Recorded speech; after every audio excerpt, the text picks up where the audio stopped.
और कमेंट में ज़रूर बताएं आप कहाँ के रहने वाले हो, जिससे कि हमें ये पता लग सके कि चैनल पर कहाँ से लोग जुड़े हुए हैं। सभी दर्शकों से निवेदन है, वीडियो को लाइक शेयर ज़रूर करें।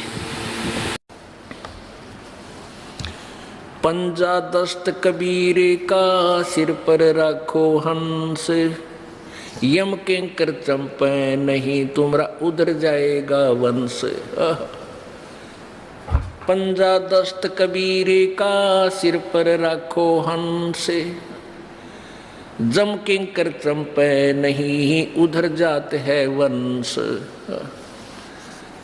कबीर परमेश्वर के हाथ का पंजा, दस्त माने हाथ का पंजा अपने सिर पर रखो, यम के दूत निकट नहीं आएंगे, तुम्हारा कुल का कुल पार हो जाएगा। पंजा कैसे सिर पे रखना है? परमेश्वर की मर्यादा में रहना है, परमेश्वर की शरण में रहना है। द्वार धनी के पड़ा रहे और धक्के धनी के खावे, सो काल झकझोल ही द्वार छोड़ ना जावे। दर्द बंद दरवेश है सतगुरु पुरुष कबीर, नाम लिए बंद छूटे है टूटे यम जंजीर। सतगुरु पुरुष कबीर हैं तीन लोक तत्सार, कोट 49 पृथ्वी ये 14 भुवन उधार, 14 भुवन आधार। गरीब सतगुरु पुरुष कबीर हैं ये तीन लोक तत्सार, 2-4 की क्या कहूँ ये उदर हंस अपार। सतगुरु पुरुष कबीर हैं चारों युग परवाने, ये झूठे गुरुआ मर गए होगे भूत मसान। ओह,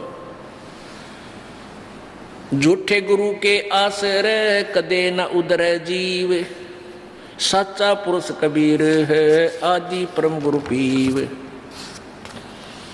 सतगुरु पुरुष कबीर का विषम पंथ बैराट, शिवसन का दिक जो ध्यावे ही मुनिजन जो है बाट। सतगुरु पुरुष कबीर की कोई न चल है गैल, बिना पंथ पग धरत है गगन मंडल में सैल। पग सेती दुनिया चले पक्षी परों उड़ान, ऊंचा मैल कबीर का जहां नहीं जिमी आसमान। जट कुंडल ऊपर आसन है सतगुरु की सैल सुनो भाई, ध्रुव पर लाजा ना पहुंचे भाई सुखदे को मार्ग ना पाई। परमेश्वर का कहते हैं सबसे ऊपर स्थान है, वहां पर ये ध्रुव प्रहलाद और सुखदेव जैसे ऋषि भी नहीं पहुंच पाए। शंख स्वर्ग पर शैल है ये शंख स्वर्ग पर धाम,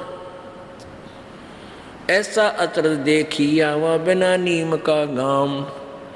नीम मंडेरन मैल के नहीं घाट नहीं बाट, ऊंचा तख्त कबीर का कैसे कीजे साट। बिना नीम के नगर में वो बसते पुरुष कबीर, शिव ब्रह्मादिक थकत है कोई ना थरे जांधीर।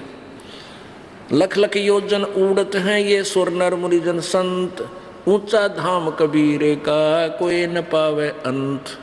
सतनाम के जाप से ये बाजे अनहद नाद, तोबा परमेश्वर कबीर की ये छूटे सभी उपाद।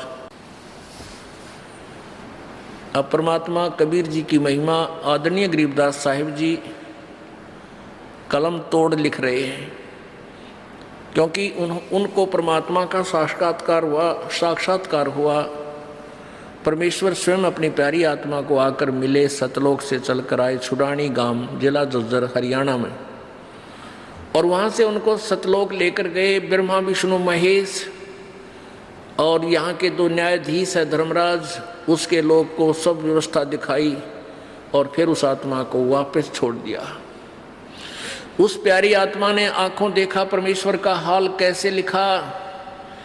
धर्मराय दरबार में देई कबीर तलाक, मेरे भूले चुके हंस को तू पकड़िए मत कजा के।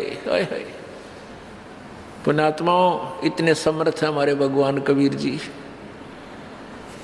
धर्मराज के दरबार में जाके यहाँ के न्यायाधीश के समक्ष ब्रह्मा विष्णु महेश की भी हिम्मत नहीं कि वहाँ जा कर के वो कुछ बोल पड़े।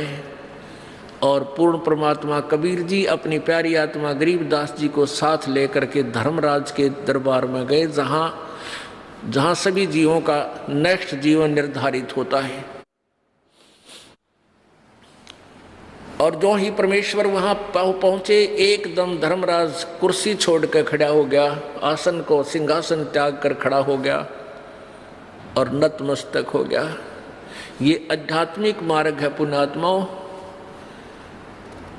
ऑटोमेटिक आत्मा परमात्मा के सामने अपने आप इतनी डिप्रेस हो जाती है, उसके बस की बात नहीं, और समझ जाते हैं कि ये बहुत प्रबल शक्ति युक्त कोई महापुरुष है। तो वहां जाकर क्या कहा कि धर्मराय दरबार में दी कबीर तलाक, मेरे भूले चूके हंस को तू पकड़िए मत कजाक। डांट मारी। धर्मराज को कहने लगे, कजाक सुन ले मेरे आदेश को। मेरा यानी मेरा हंस कबीर जी का अनुयायी यानी पूर्ण संत से नाम प्राप्त प्राणी, कहीं भूल भटक जान पड़े, गुरुद्रोही नहीं होना चाहिए। गुरुद्रोही का तो कितना ठिकाना नहीं, वो तो काल का पक्का गधा बन जाता है, उसको तो किसी तरह कुट्टा छेता कहीं रखा है। किसी कारण से वैसे ही भूल लग जाती है प्राणी का, और फिर वो यम के दूत पकड़ ले जाते हैं। तो वहाँ भी यदि आपको याद आ जावे कि मुझे यम के दूत नहीं पकड़ सकते, गुरुजी बताया करते हम तो परमेश्वर के अंश हैं, उसके विषय बता रहे हैं। एक भगत बता रहा था, जी मैं सपना आया मुझे, और सपने में एकदम 3-4 दूत आए, यम के दूत आए, और वो मुझे जबरदस्ती पकड़ कर ले चले। मैं भगत उनते प्यार से बोलूँ, भाई तुम मैंने क्यों ले जाओ हो, क्यों छेड़ो हो, मैं तुमने कुछ कहता ना। वो कहने लगे, चल धर्मराज ने बुलाया तेरे को। अब वो कहते हैं जब वो धर्मराज के दरबार के आसपास जा लिए तो मैं उन गया, मेरा याद आ गई कि यम के दूत तो हमने पकड़ नहीं सकते, ये तो हमारे साथ जो है नाजायज कर रहे हैं। ने बोला रहा छोड़ दो, मैंने झटका मार के एक बार छुटा लिया उनसे।